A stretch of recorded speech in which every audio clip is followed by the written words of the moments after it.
వాస్తవానికి కాంగ్రెస్ ప్రభుత్వం అధికారంలో ఉన్నప్పటికీ జంట నగరాల్లో ఆ పార్టీకి కనీసం ఒక్క ఎమ్మెల్యే కూడా గెలవలేదు. దీంతో ఈ ఉప ఎన్నికను రేవంత్ సర్కార్ ప్రతిష్టాత్మకంగా తీసుకుంది. ఎలాగైనా సరే జూబ్లీహిల్స్ నియోజకవర్గంలో గెలవాలని గట్టి పట్టుదలతో ఉంది.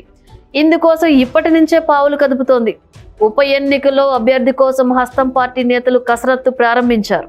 ఈ టికెట్ కోసం విష్ణువర్ధన్ రెడ్డి, రావుల శ్రీధర్ రెడ్డితో పాటు మాజీ ఎంపీ, వెటరన్ క్రికెటర్ అజారుద్దీన్ కూడా ప్రయత్నిస్తున్నట్లు తెలుస్తోంది.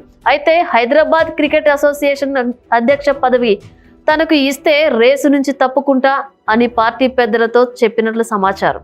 ఇక బీజేపీ తరపున ఒకరిద్దరు పేర్లు వినిపిస్తున్నప్పటికీ ఈ స్థానాన్ని ఎన్డీఏ కూటమిలో కీలకంగా ఉన్న టీడీపీలోకి కోరుతోంది. ఇక్కడ నుంచి నందమూరి హరికృష్ణ కుమార్తె నందమూరి సుహాసిని బరిలో నిలపాలని టీడీపీ భావిస్తోంది. అటు సిట్టింగ్ స్థానం నిలబెట్టుకునేందుకు బీఆర్ఎస్ కూడా గట్టిగానే కృషి చేస్తోంది. ఈ ఎన్నికల్లో ఓడితే ఆ ప్రభావం గ్రేటర్ ఎన్నికపై స్పష్టంగా ఉంటుందనేది కారు పార్టీ నేతల అభిప్రాయం. దీంతో జూబ్లీహిల్స్ ఉప ఎన్నికలో బీఆర్ఎస్ తరపున మాగంటి గోపీనాథ్ కుటుంబ సభ్యులను పోటీలో ఉంచాలని బీఆర్ఎస్ భావిస్తోంది.